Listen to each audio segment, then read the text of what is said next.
Salah satu arti nikmat batin adalah nikmat di mana Allah Subhanahu wa taala menutupi aib-aib kita. Bahwasanya yang namanya aib, semua kita punya aib, Bapak Ibu sekalian yang dimuliakan oleh Allah Subhanahu wa taala.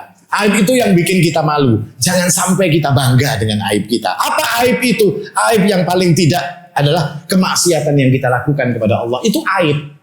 Jangan pernah cerita. Jangan sampai ditampil-tampilkan. Merasa harap terus kita tampilkan. Apa akibatnya? Allah nggak akan kasih ampun kepada diri-diri kita.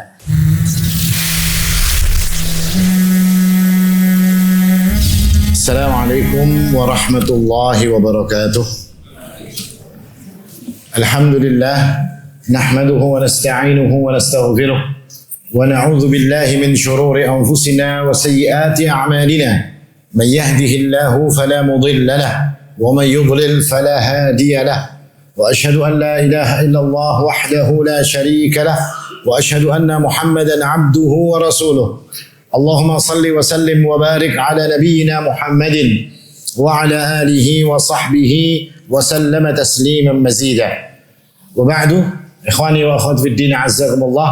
Bapak Ibu sekalian, jamaah salat maghrib Masjid As-Salam yang dimuliakan oleh Allah Subhanahu wa taala. Alhamdulillah, kembali kita bersyukur kepada Allah Subhanahu wa taala atas karunia-Nya, atas nikmat yang diberikan oleh Allah Subhanahu wa taala kepada kita. Kita bisa berada di tempat yang mulia ini, berkumpul insyaallah Subhanahu wa taala dalam ketaatan kepada Allah. Dan kita berharap semoga perkumpulan seperti ini akan Allah Subhanahu wa taala jadikan mudah bagi diri-diri kita. Karena ketika orang itu berkumpul dengan orang-orang yang baik, orang-orang yang saleh, insyaallah ini menjadi alamat yang baik untuk menunjukkan bahwasanya diri kita akan ditempatkan oleh Allah Subhanahu wa taala di tempat-tempat yang baik. Amin ya rabbal alamin. Ikhwani wa akhwati fiddin azakumullah. Dalam surat Luqman, Allah Subhanahu wa taala bercerita tentang nikmat yang diberikan kepada manusia. Allah mengatakan, "Wa asbagha 'alaikum ni'matan zahiratan wa batinah." Dan Allah Subhanahu wa taala yang menyempurnakan untuk kalian itu nikmat zahir dan nikmat batin. Jadi dalam ayat ini disebutkan nikmat itu ada dua. Yang satu nikmat zahir, yang satu nikmat batin. Nikmat zahir kita sudah tahu semua, Pak. Pian punya rumah itu nikmat zahir. Pian punya istri itu nikmat zahir. Tetapi nikmat batin adalah nikmat yang dirasakan oleh hati. Salah satu artinya seperti itu. Artinya kalau pian punya istri itu nikmat zahir. Pian jadi senang dengan istri pian, itu nikmat batinnya. Kita punya rumah. Rumah itu nikmat zahir. Tapi kalau kita merasa sumpek di rumah kita, merasa nggak tenang di rumah kita, maka kita nggak dapat nikmat batin. Tapi kalau di rumahnya menjadi baiti jannati, rumahku adalah istanaku, maka orang itu mendapatkan nikmat zahir dan juga nikmat batin. Dan salah satu daripada nikmat batin, selain daripada yang kita sudah memahaminya, ada juga perkara yang disebut sebagai nikmat batin yang terkadang kita lupa bahwasanya itu ternyata nikmat batin. Apa itu, Pak? Kata para ulama, salah satu arti nikmat batin adalah nikmat di mana Allah Subhanahu wa taala menutupi aib-aib kita. Jadi kalau kita semua ini kan punya aib, Pak. Kalau aib kita tertutup, itu bukan berarti kita hebat. Kalau aib kita nggak diketahui oleh orang lain, bukan berarti kita ini orangnya hebat menyembunyikan apa yang menjadi keburukan pada diri kita. Tidak. Sebetulnya itu karena Allah memberikan nikmat batin kepada kita supaya batin kita tenang. Saya mau tanya, kalau pian ini bahisi, bahasa Banjarnya itu, kalau bahisi koreng misalnya Pak lah, maksudnya koreng dalam tanda kutip, itu hatinya was-was terus enggak? Kalau pina orang tahu, kalau pina orang tahu, kalau pina orang tahu. Tapi Allah jadikan orang nggak tahu, sehingga apa? Batin kita jadi tenang. Itu nikmat batin. Dan itu yang menjadikan Allah, bukan kita yang hebat, bukan kita yang kuat, tidak. Allah yang menjadikan untuk kita. Dalam Al-Quran Allah Subhanahu wa taala berfirman berkenaan dengan masalah ini, "Ya bani Adamah, qad anzalna 'alaikum libasan yuwari sawatikum wa risha." Wahai anak Adam, kata Allah Subhanahu wa taala, Sesungguhnya kami telah menurunkan untuk kalian itu libas, pakaian untuk menutupi, kata Allah Subhanahu wa taala. Menutupi apa? Menutupi aurat kalian. Dan dia juga sebagai warisha, sebagai perhiasan untuk kalian. Apa yang dimaksud aurat? Aurat itu adalah sesuatu yang akan menjadikan kita malu kalau dilihat orang. Jadi jangan pian bayangkan kalau yang namanya aurat itu yang aurat yang di badan kita. Misalnya pian disuruh pakai jas, kalau pakai dasi, pakai jas. Tapi kada berselawar disuruh ke mall, mau lah Pak? Kenapa tidak mau? Malu kata kita. Kenapa? Auratnya kelihatan. Apakah itu saja yang maknanya aurat? Bukan. Aib-aib yang kita punya, bagaimana kalau diketahui orang lain? Kita pun akan menjadi malu. Maka Allah mengatakan semua aib yang kita miliki itu adalah aurat. Dan Allah Subhanahu wa taala mengatakan dan Allah menurunkan pakaian untuk menutupi aurat kalian itu. Artinya Allah yang menutupi aib-aib kita. Allah yang menjadikan orang lain tidak tahu aib-aib kita. Bahkan dikatakan oleh para ulama, bagaimana seandainya jika dosa kita, aib kita itu tertulis di dahi kita. Ketujuh menyuntan misalnya. Ketujuh melihat film porno, di kepalanya ini ada tulisannya semuanya, Pak. Kira-kira apa yang terjadi? Orang gak akan ada yang keluar. Orang akan sembunyi sampai mati di dalam rumah mereka. Atau mungkin bagaimana kalau aib itu ada baunya? Makin banyak aibnya, makin kada nyaman baunya. Kayak hintalo tambuk misalnya baunya. Tapi Allah Subhanahu wa taala menjadikan tidak seperti itu. Aib-aib itu dijadikan oleh Allah Subhanahu wa taala ditutupi sebagai apa? Sebagai nikmat bagi diri kita. Nah, makanya kalau hari ini kita semua ulun pian insya Allah berataan manusia itu punya aib. Kalau aibnya tidak diketahui orang, itu Allah yang sedang menutupi aib-aib kita. Dan ketahuilah itulah nikmat batin. Kita bisa membayangkan tadi Pak, kalau ditulis di dahi, kalau ada baunya, kapan hati kita akan menjadi tenang? Hati kita gak pernah akan tenang. Peparak lawan orang takutan. Dilihat orang kita takutan. Karena tidak ada ketenangan dalam hati kita. Tidak ada nikmat batin yang diberikan oleh Allah Subhanahu wa taala kepada diri-diri kita. Nah ini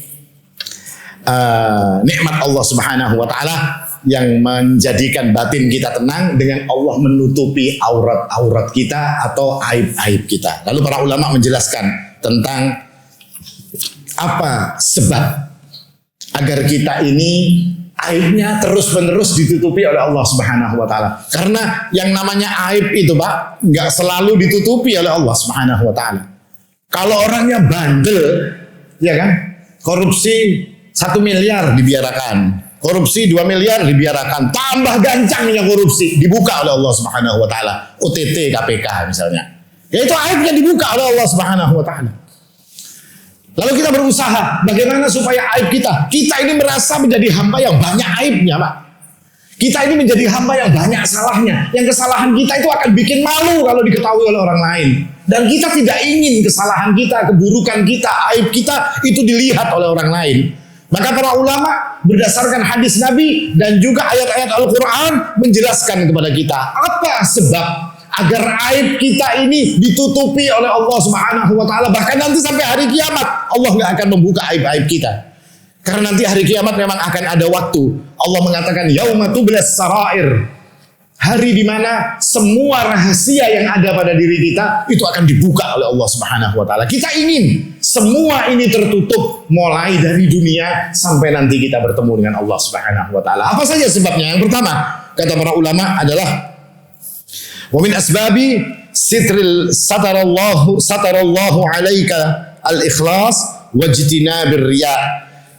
Yang menjadi sebab Allah menutupi aib kita adalah menjadikan diri kita itu ikhlas di dalam ibadah dan tidak ada riya dalam ibadah kita. Ini salah satu sebab. Nabi SAW mengatakan man samma'a Allahu bih wa man ru'ya wa man yura'i ara Allahu bih. Orang yang samma'a, yang senang semua amalnya diperdengarkan kepada orang lain. Maka suatu hari Allah Subhanahu wa taala akan memperdengarkan keburukannya buat orang lain. Wa may yura'i, Dan siapa yang kalau beramal itu cuma ingin dilihat oleh orang lain, ingin dipuji oleh orang lain, suatu hari Allah Subhanahu wa taala akan tunjukkan keburukannya supaya bisa dilihat oleh orang lain. Maka ketika ini dilakukan, kata Nabi SAW, kita akan terima suatu saat keburukan kita, aib kita akan ditunjukkan oleh Allah Subhanahu wa taala. Bukankah kita pernah membaca dan sudah masyhur sebuah hadis tentang 3 orang yang mati syahid, orang yang penghafal Al-Quran atau orang yang menjadi ahli ilmu dan orang yang ahli sedekah. Tapi apa kemudian yang terjadi?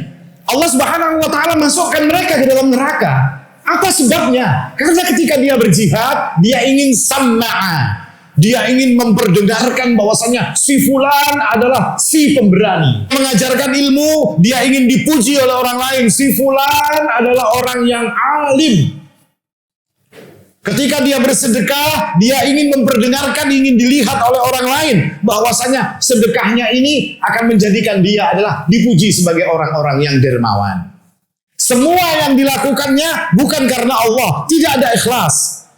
Akhirnya Allah buka semuanya ketika mereka berhadapan dengan Allah. Apa akibatnya? Mereka masuk dalam nerakanya Allah Subhanahu wa taala. Ini pelajaran buat kita, Pak. Saya ini yang agak miris, Pak, mohon maaf. Kadang-kadang banyak jamaah ini yang bantu, yang sedekah, yang bantu segala macam kegiatan yang di organisasi kita ini, kadang-kadang melihat ustadznya. Oh, kalau masjid ini ustadznya ustadz ini, mencari duit nyaman benar, Pak. Pernah merasakan itu, Pak? Tapi masjid ini ustadznya kadang ngetop, ustadznya kadang hebat. Akhirnya apa? Mencari dana setengah mati. Sampai kepaluh-paluh panitia ini kadang lunas-lunas biayanya. Kenapa bisa seperti itu? Karena ternyata banyak di antara mereka yang memberikan karena sebab ingin sama'ah dan ingin yurai. Ingin diperdengarkan, oh fulan kalau ngasih. Oh bapak ini ternyata yang masang plafon di seluruh masjidnya. Ustaz, ulun kena plafonnya, ulun semennya, ulun ininya. Tapi kenapa ketika yang lainnya? Enggak, hati-hati yang seperti itu. Kita enggak ingin ibadah kita yang kita lakukan dengan sekuat tenaga ternyata tidak bernilai di sisi Allah Subhanahu wa taala. Ini salah satu sebab yang disebutkan oleh para ulama. Artinya jadikan ibadah kita itu ikhlas. Jadikan semua yang kita lakukan itu hanya ingin dilihat oleh Allah Subhanahu wa taala. Karena orang yang melakukan yang seperti ini di dunia mereka juga dibuka aibnya oleh Allah, di akhirat pun nanti juga akan dibuka. Pian jangan merasa Allah di akhirat jauh juga kan gak ada apa-apa juga dilihat orang lain. Sama malunya, Pak. Malunya sama. Kita ketahuan kayaknya di akhirat. Loh ini Ustadz Umar yang biasanya ngisi pengajian. Oh sekalinya kalau malam-malam ternyata minum khamr misalnya. Ketahuan nanti di akhirat, malu, Pak. Jangan pian gila kada supan. Nah maka itu semua yang kita lakukan agar tidak menjadikan ini terjadi pada diri kita. Ada satu kisah. Ada seorang alim, ulama besar yang bernama Imam Al-Mawardi. Imam Al-Mawardi ini punya kitab, jumlahnya banyak sekali, Pak. Tapi beliau ini begitu takut kalau sampai tidak bisa menjaga hati. Karena kadang-kadang orang itu ikhlas. Kadang-kadang orang itu ingin melakukan segala sesuatu itu dengan baik. Tapi nanti minal jinnati wan nas, setan itu ada dari golongan manusia dan juga golongan jin. Itu karena yang ngompori orang ini jadi kada ikhlas lagi. Imam Al-Mawardi menjaga ini semua. Apa yang terjadi? Semua buku karangan beliau disembunyikan. Sampai ketika beliau itu menjelang ajal. Karena takut beliau itu dianggap orang yang menyembunyikan ilmu, baru beliau berkata kepada anaknya, wahai anakku, saya punya karangan sejumlah sekian yang bapak sembunyikan karangan itu di tempat ini. Setelah bapaknya meninggal, baru kemudian karangan-karangan beliau itu sampai hari ini pun terkenal semua. Tapi apa yang terjadi? Beliau tidak pernah besar kepala dengan karangannya yang jadi top. Beliau nggak pernah merasa ingin diperlihatkan kepada orang lain karena ingin menjaga hati mereka. Makanya sebaik-baiknya amal itu adalah amal yang menjadi rahasia kita hanya dengan Allah Subhanahu wa taala. Itu sebaik-baiknya amal. Maka yang pertama kata para ulama, jaga amalmu, jaga keikhlasan kita kepada Allah Subhanahu wa taala, jangan sampai menginginkan untuk dilihat atau menginginkan selain Allah, karena dengan ini juga Allah akan menjadikan semua aib keburukan yang kita punya akan ditampakkan oleh Allah Subhanahu wa taala. Ini yang pertama. Yang kedua kata para ulama, wa min asbabi sitrillah alaik wa min asbabi sitrillahi alaika an tastura ala nafsik wa alla tujahira bil ma'siyah. Dan salah satu sebab Allah menutupi aib kita itu kembalinya kepada diri kita. Kita disuruh menutupi aib kita sendiri. Jangan disebar-sebarkan kita ini punya aib.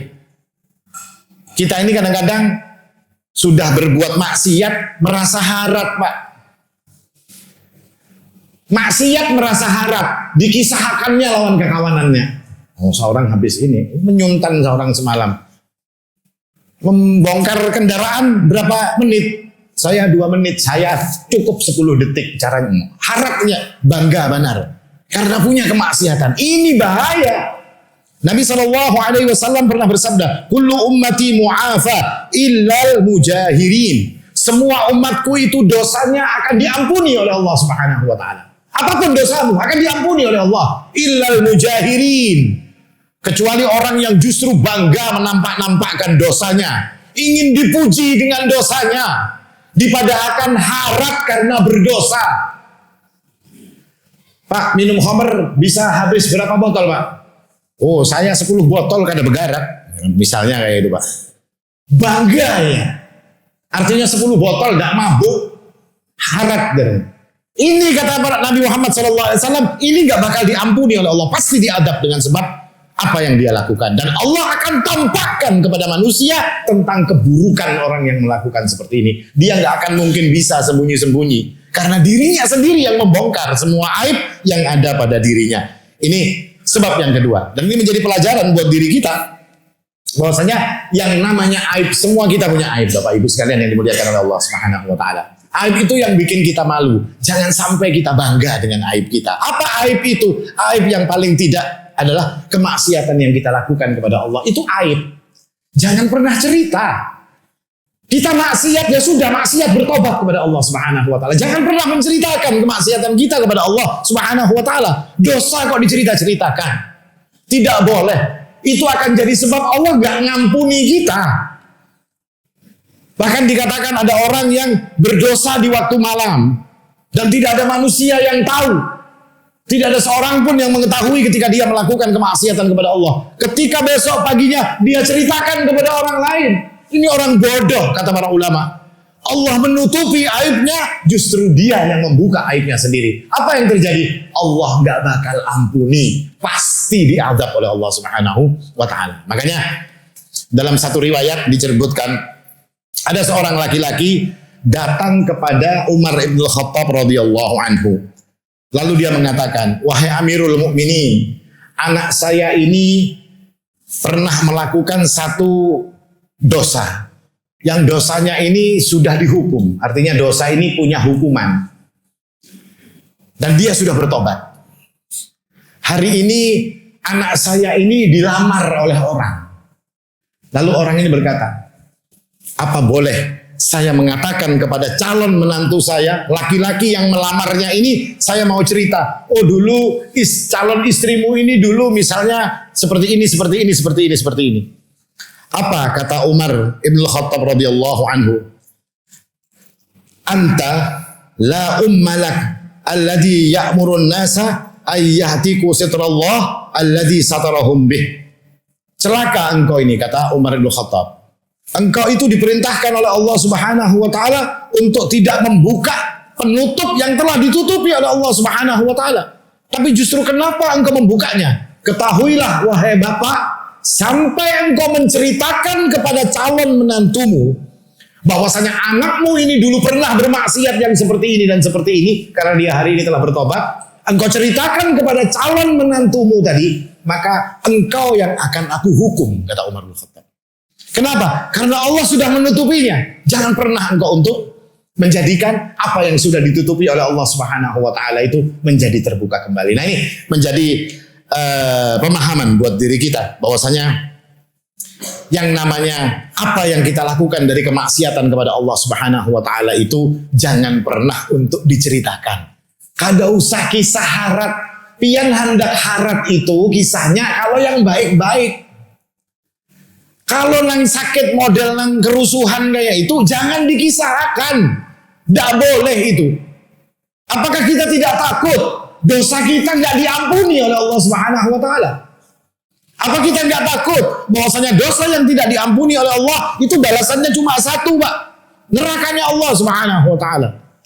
Maka hendaknya kita bertobat kepada Allah Subhanahu wa taala, jangan pernah menceritakan keburukan yang kita punya karena semua kita pasti mempunyai keburukan yang seperti itu. Nah, ini yang kedua yang disebutkan oleh para ulama. Yang ketiga adalah at-taubatus shadiqah min asbabis sitr. Tobat yang bujur-bujur tobat. Tobat yang sebenar-benarnya tobat. Ini karena waktunya sedikit jadi saya cepatkan, Pak. Ulun singkat-singkat ya. Waktunya 30 menit ya. Bina sedikit benar kalau di Banjar bisa 50 menit, bisa sejam, bisa. Ini cuma 30 menit, korting 50%. Jadi ulun cepet-cepetkan ya, ulun singkat-singkatkan ya. Tobat yang sebenar-benarnya tobat. Tobat yang sebenar-benarnya tobat itu juga akan menjadi sebab Allah Subhanahu wa taala akan menutupinya dan mengampuni apa yang menjadi dosa orang tersebut. Suatu hari datang seorang berkata kepada Nabi Muhammad SAW, "Ya Rasulullah, saya ini telah berzina." Oleh Nabi Muhammad SAW, orang ini nggak dihiraukan. Nggak dihiraukan oleh Nabi, itu maksudnya bukan supaya orang ini berzina, nggak ada hukumnya, tidak. Maksudnya kalau sudah tidak dihiraukan oleh Nabi, inya berjauh aja. Sudah, ikan berjauh aja, tobat aja. Nanti Allah yang akan menutupi dosa-dosamu. Tapi ternyata orang ini ngotot kepada Nabi. Sampai Nabi mengatakan, orang ini waras sama kada, dari Nabi. Terus dicek, waras wahai Nabi, sehat walafiat, ya kan? Tidak punya kartu merah, rumah sakit jiwa Sambang Lihum, kada basic. Artinya sehat, Masya Allah. Tapi dia ingin membersihkan diri mereka. Apa yang kemudian terjadi? Ya dihukum oleh Nabi Muhammad SAW. Nabi itu mengatakan, فَإِنَّهُ مَنْ يُبْدِلَنَا صَفْحَتَهُ نُقِمْ عَلَيْهِ كِتَابَ اللَّهِ. Orang yang terlihat kesalahan-kesalahannya di hadapan kami, yang dia tunjukkan kepada kami kesalahan-kesalahannya, maka kita akan tegakkan hukum berdasarkan kitab Allah. Maksud Nabi, kalau punya salah, sudah diam saja. Bertobat kepada Allah Subhanahu wa taala, lakukan amal saleh, insyaallah Allah Subhanahu wa taala akan mengampuni diri kalian. Ini salah satu sebab Allah akan mengampuni dosa kita. Artinya bertobat kepada Allah Subhanahu wa taala. Tapi kalau sudah maksiat, gak pernah tobat, gak pernah ingat kepada Allah, gak pernah takut azabnya Allah Subhanahu wa taala, jangan khawatir. Insyaallah Allah akan membuka aib-aib yang kita punya itu tadi. Allah akan tunjukkan kepada orang lain, maka apa yang terjadi pada diri kita, yang misalnya kita sudah berada di tempat yang tinggi, akan jatuh ke bawah. Akan habis kita ini, Pak. Dengan sebab dibongkar oleh Allah Subhanahu wa ta'ala. Ini yang disebutkan oleh para ulama tentang tobat. Artinya disebutkan ada sebuah riwayat bahwasanya Nabiullah Musa alaihi salam ini pernah keluar untuk meminta hujan kepada Allah Subhanahu wa ta'ala. Tapi kemudian hujan itu tidak diberikan hujan tersebut. Maka Nabi Musa alaihi salam kemudian berkhutbah di hadapan para pengikutnya. Siapa yang punya dosa, punya kesalahan kepada Allah, yang ahli maksiat, maju, kata Nabi Musa. Maka gak ada satupun orang yang maju. Gak ada satupun orang yang mengaku. Karena apa, Pak? Kira-kira apa, Pak? Sopan, malu, gak ada yang maju orang-orang ini tadi. Tapi kemudian orang-orang itu disebutkan dalam riwayat, mereka ini kemudian menutupi kepala mereka dengan baju-baju mereka, memasukkan kepala mereka ke dalam baju-baju besi mereka sambil berkata, "Ya Rabbi, Allahumma inni atubu ilaika fasturni." Wahai Allah, aku bertobat, aku gak mau lagi wahai Allah melakukan kesalahan ini. Fasturni. Tutupi aibku ini ya Allah. Tutupi kesalahan-kesalahanku, jangan dibuka di hadapan orang lain. Soalnya ini nabimu nyuruh maju. Caka maju yang juara satu, maju ke atas panggung. Gak ada apa-apa, Pak. Ini yang berdosa disuruh maju ke depan oleh Nabi Musa. Maka orang-orang ini berdoa, faskurni. Maka Allah Subhanahu wa ta'ala kemudian menurunkan hujan. Dan Allah tegur Nabi Musa alaihissalam. Artinya Allah berkata kepada Nabi Musa alaihissalam, "Ya Musa, in man mana'tukum as-suqya bihi taba wa sa'alani wa a'tituhu saqaitukum ba'dah." Wahai Musa, kata Allah Subhanahu wa taala, sesungguhnya salah satu daripada sebab aku menahan hujan itu adalah karena dosa mereka. Tapi kemudian Allah memberikan hujan kepada mereka karena mereka bertobat. Artinya karena mereka bertobat kepada Allah Subhanahu wa taala dan mereka ini meminta kepadaku, kata Allah Subhanahu wa taala, wa a'taituh, dan kemudian aku memberikan kepada mereka, yakni meminta perlindungan agar dosanya tidak ditunjukkan oleh Allah Subhanahu wa taala. Maka Musa mengatakan, "Ya Rabb, arini dzalikar rajul." Allah itu berkata, di tempatmu ini seolah-olah Allah mengatakan, "Ya Allah, wahai Musa, di tempatmu ini ada orang yang berdosa. Tapi sekarang orang itu sudah tobat. Aku terima tobatnya, aku berikan apa yang dia inginkan, dan aku berikan kepada kalian hujan." Lalu Nabi Musa mengatakan, jadi Nabi Musanya kepo, Pak. Apa kepo itu? Bahasa Hanyar kalau ingin hendak tahu. Ujar Nabi Musa alaihissalam, "Ya Rabb, arini dzalikar rajul." Tunjukkan ya Allah orangnya yang mana. Artinya Nabi Musa hendak tahu siapa Garam, kan kayak kita loh Pak. Kalau dikisahi apa-apa, siapa Garam? Ada aja orangnya, di mana rumahnya. Ya kan? Kan kita kayak itu kalau Pak, hendak tahu semuanyaan. Maka Allah Subhanahu wa taala mengatakan, "Ya Musa, satartuhu arba'ina aman wa huwa ya'sini afa afdahuhu wa qad taba ilayya wa qad taba ilayya wa baina yaday." Bagaimana wahai Musa? Orang itu kata Allah Subhanahu wa taala sudah melakukan dosa ini 40 tahun dan aku tutupi dosanya. Sekarang dia sudah tobat kepadaku. Dia sudah kembali kepadaku. Mana mungkin aku akan menunjukkan kepadamu, kata Allah Subhanahu wa taala. Bayangkan Pak, sampai nabinya lah dikasih tahu oleh Allah. Kenapa? Karena Allah ingin menutupi keburukan-keburukan yang ada pada diri kita. Apa ini hikmah yang bisa kita ambil? Ketika hari ini aib yang kita punya, dosa yang kita punya, kesalahan yang ada pada diri kita yang kalau terbuka itu menjadi malu bagi kita, maka segeralah bertobat. Artinya Allah masih menutupi.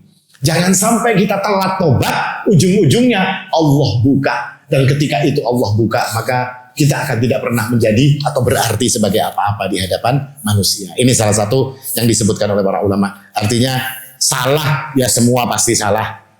Salah, semua pasti punya kesalahan. Tapi yang membedakan antara kita dengan orang-orang yang lain adalah kita orang yang bersalah dan kita cepat untuk bertobat kepada Allah Subhanahu wa taala. Ini salah satu sebab yang disebutkan oleh Allah Subhanahu wa taala. Sebab yang lain, min asbabis sitr admu tatabbu'i auratil muslimin.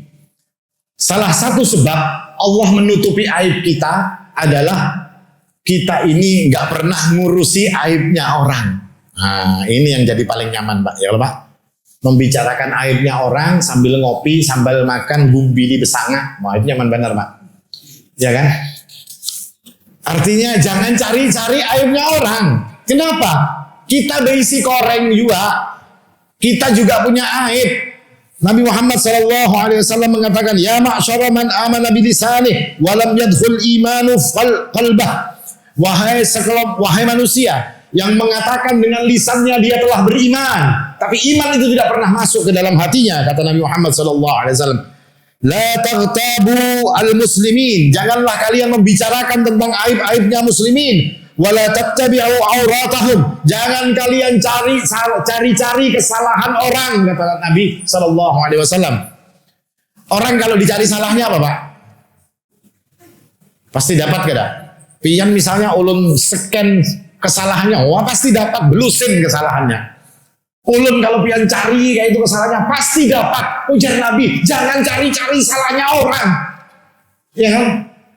Kayak pokoknya harus ada salahnya orang, ini harus ada salahnya. Melihat orang itu yang dicari pertama kali apa? Ini apalah kira-kira salahnya lah, supaya kawan dikritik. Bukan dicari kebaikannya, tapi salahnya dulu yang dicari. Kata Nabi, wala tattabi'u auratahum. Inna man tatabba'a aurata akhihi tatabba'a Allahu auratahu wa man tatabba'a Allahu auratahu yafdahuhu fi jawfi baitih. Jangan kalian mencari-cari kesalahan orang lain, kata Allah, kata Nabi Muhammad SAW. Orang yang mencari kesalahan orang lain, maka Allah Subhanahu wa taala akan membongkar kesalahannya. Allah yang akan cari-cari kesalahannya. Dan orang yang telah Allah cari-cari kesalahannya, pasti Allah akan membongkarnya di hadapan manusia, meskipun dia bersembunyi di dalam rumahnya. Sembunyi di dalam rumah, melakukan maksiat itu di dalam rumah dia. Tapi karena hobinya nyari kesalahan orang lain, perbuatan yang di dalam rumah itu bisa keluar dari rumahnya. Siapa yang mengeluarkan? Allah Subhanahu wa taala. Apa sebabnya? Karena dia suka cari kesalahan orang lain. Ini pelajaran buat kita, Pak. Kadang-kadang jujur saja kita ini sudah pada hendak gak mau lagi berbuat yang seperti itu. Ya kayaknya tadi itu, Pak, datang ke kawanan ini. Tahulah habar. Habar apa? Dikira habar Pertamax turun kah? Atau Pertalite turun kah? Ya kan? Ternyata tidak. Kabar yang dimaksud ini kabar tentang aib saudaranya. Hati sudah menolak. Kada mau. Sudah, jangan berpandir. Ada ini anu. Akhirnya kita umpat juga. Akhirnya ikut juga di dalam mencari-cari kesalahan orang lain. Dan ini tidak boleh. Bahkan kalau kita itu, Pak, tahu kesalahan saudara kita. Para ulama itu membedakan. Kesalahan itu ada dua macam. Ada azillah. Kesalahan-kesalahan. Ini orang baik. Orang ini orang baik. Tapi dia berbuat kesalahan. Lalu kita timbang. Salahnya dengan baiknya banyak mana? Kalau banyak kebaikannya, tutupi. Jangan pernah diceritakan kepada orang lain. Karena ketika kita menceritakan kesalahannya kepada orang lain, kita sama dengan membongkar atau mencari-cari aib saudara kita. Apa akibatnya? Allah akan bongkar aib kita. Tapi kalau kesalahannya itu lebih banyak, baiknya sedikit, maka dikatakan oleh para ulama, ini boleh diceritakan dengan tujuan menghati-hatikan orang lain terhadap orang ini.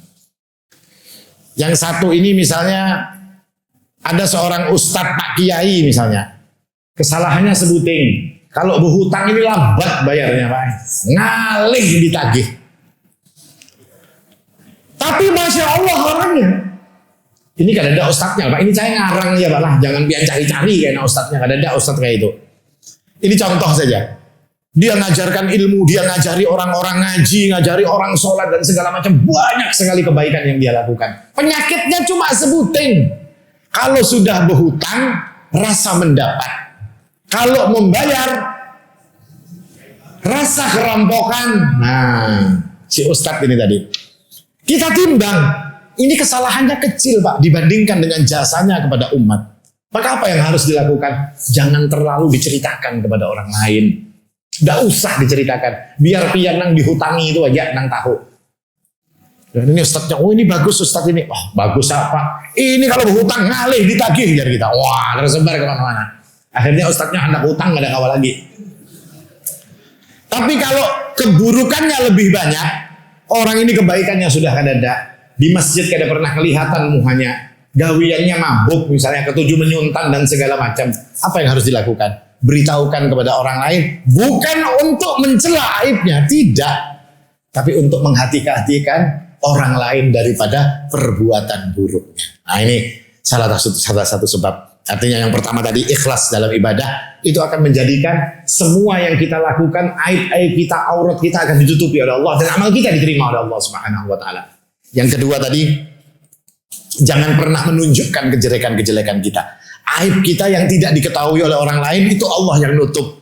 Jangan sampai ditampil-tampilkan, merasa harap terus kita tampilkan. Apa akibatnya? Allah nggak akan kasih ampun kepada diri-diri kita. Yang ketiga,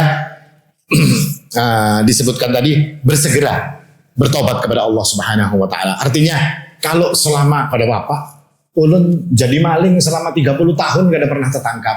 Itu artinya Allah ngasih kita itu kesempatan untuk tobat. Ya kalau Allah gak mau ngasih kesempatan untuk tobat, ditangkap polisi kita, Pak. Bukan ditangkap saja, ditembaknya nanti kita. Artinya Allah ngasih kesempatan kepada kita untuk kita itu tobat. Yang keempat tadi adalah jangan cari-cari aib orang lain. Karena kita juga punya aib. Makanya orang menunjuk itu kan kayak ini kalau Pak. Sebuting ke wadah pian, yang 3 kemana? Yang 3 ke wadah ulun. Artinya kalau kita menunjuk orang lain, sejatinya diri kita yang harus lebih kita tunjuk dengan tangan yang kita tunjukkan kepada orang lain tersebut. Artinya jangan cari-cari kesalahan orang lain. Kalau kita ketemu kesalahan orang lain pun jangan dicerita-ceritakan. Cukup kita yang tahu. Abu Hanifah itu punya tetangga. Tetangganya ini hobinya mabuk. Kalau sudah mabuk main musik, nyanyi-nyanyi sampai tengah malam. Abu Hanifah ini punya kebiasaan. Kalau malam beliau sholat malam, terus belajar ilmu menulis dan segala macam. Terganggu lawan si orang mabuk ini. Apakah Abu Hanifah melaporkannya kepada polisi? Tidak. Abu Hanifah kalau mau ngomong kepada polisi tinggal sekali ngomong, Pak. Karena dia punya kedudukan yang sangat tinggi. Tapi Abu Hanifah tidak pernah melaporkannya. Beliau sendiri yang merasakan gangguan daripada orang itu. Sampai suatu hari, pas Abu Hanifah sholat malam, ini kadang lagi menyetel sound horrornya kadang lagi. Kadang penyanyi-nyanyi, kadang rame-rame lagi. Kemana orang ini jadi Abu Hanifah? Besok pagi didatangi. Kenapa? Kok mana si fulan yang malam tadi hobinya gedaguman itu mana? Kadang wahai Abu Hanifah, ditangkap polisi. Apa yang dilakukan oleh Abu Hanifah? Dia datang ke kantor polisi dan dia mengatakan dia jamin orang ini tadi. Keluarkan orang ini. Karena dia mungkin begini dan begini, kata Abu Hanifah. Karena Abu Hanifah yang datang, Pak, ya langsung orang-orang hormat. Ya sudah bebas. Apa kemudian yang terjadi? Orang ini setelah itu pulang. Setelah pulang dia tercatat nanti menjadi salah satu murid senior daripada Al-Imam Abu Hanifah. Asalnya yang hobi mabuk dan gedaguman kalau tengah malam. Nah ini salah satu hikmah yang diajarkan di dalam agama kita. Adapun sebab-sebab imam yang lain mungkin saya sebutkan secara singkat saja. Selain daripada mencari-cari kesalahan orang lain, Abu Hanifah tadi contoh, dia tutupi kesalahan orang ini, bahkan dia bela. Ujungnya timbul menjadi baik. Hal-hal yang lain adalah seperti wanita. Wanita ini khusus untuk wanita. Wanita itu diperintahkan untuk berhijab. Hijabul mar'ah min asbabis sitr. Hijabnya mar'ah menutup auratnya seorang wanita itu akan jadi salah satu sebab dosa-dosanya, aib-aibnya, keburukannya ditutupi oleh Allah Subhanahu wa taala. Wong dia dengan aib, dengan auratnya dia tutupi, maka Allah akan menutupi auratnya yang lain, aib-aibnya. Dan juga disebutkan juga ghaddul basar min asbabis sitr, menjaga pandangan. Kenapa pandangan ini harus dijaga? Karena pandangan ini kainan yang maulah orang muntung kita ini kainan kada bisa beranai, ya kan? Seperti dicontohkan nanti dalam satu riwayat, dilarang bagi seseorang itu menceritakan tentang perempuan lain kepada suaminya. Karena ini dulu di zaman Rasulullah SAW jadi kebiasaan. Jadi orang-orang majalisukum hal minkumur rajulu ida ata ahlahu aghlaqo babahu arkha sitrahu. Apakah ada di antara kalian ini orang-orang yang kalau sedang bersama istrinya lalu dia tutup tabirnya, dia tutup pintunya, dia turunkan korden-kordennya supaya tidak terlihat orang lain? Maka Nabi SAW orang-orang pun menjawab, thumma yakhruju fayuhaddithu. Lalu setelah dia tertutup seperti itu, dia keluar, lalu dia ceritakan kepada orang lain apa yang sudah dia lakukan dengan istrinya tadi. Nah ini sesuatu yang juga ditutup oleh Allah, kita nang mengisahkan. Demikian pula seorang istri kada boleh menceritakan tentang kemolekan wanita lain di hadapan suaminya. Bah, pian tahu lah bah, bininya Pak Haji ini, putih benar bah, ya kan? Kalau minum kopi di tenggorokannya kelihatan bah. Bagus benar lah jar abahnya ini tadi. Kenapa ikam kayak burit rinjing ini dengan ya? Kada putih kayak itu misalnya kayak itu ya Pak. Yang seperti ini dilarang. Kenapa? Mudaratnya kayaknya kepada kita. Nang dikisahkannya wanita-wanita yang bungas-bungas. Si abah yang dikisah ini melihat yang di sebelahnya ini tadi. Pina, mencari nang lain aja kayak tetangga. Mudaratnya nanti. Nah ini juga tidak boleh. Kenapa? Karena nanti ini juga menjadikan sebab Allah Subhanahu wa taala akan membuka keburukannya. Dia ceritakan tentang aurat orang lain, maka auratnya pun nanti akan dibuka oleh Allah Subhanahu wa taala. Ini secara singkat berkaitan dengan seperti apa diri kita ini agar menjadi hamba Allah yang Allah tutupi dosa-dosa kita. Itu yang paling penting sudah Pak.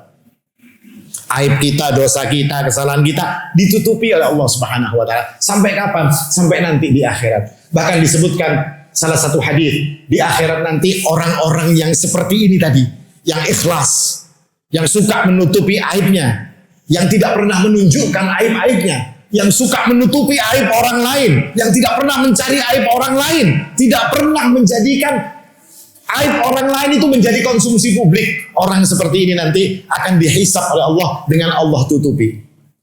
Lalu dia ditanya oleh Allah, "Fulan, kamu dulu berbuat ini ya?" "Iya ya Allah." "Kamu berbuat ini ya?" "Iya ya Allah." "Kamu berbuat ini ya?" Ya Fulan." "Iya ya Allah." Sampai orang ini berkata, "Sungguh aku hari ini pasti akan celaka." Lalu Allah berkata kepada orang itu tadi, "Dulu di dunia aibmu gak ada yang tahu. Itu aku yang nutupi," kata Allah. "Dan ketika di dunia dulu aibmu aku tutupi, maka hari ini aku ampuni semua dosa-dosa." Apa sebabnya, Pak? Sebab orang ini menutupi aib orang lain. Ini kira-kira yang bisa saya sampaikan. Mudah-mudahan bermanfaat. Aku lu qouli hadza wal haqqu 'indallah.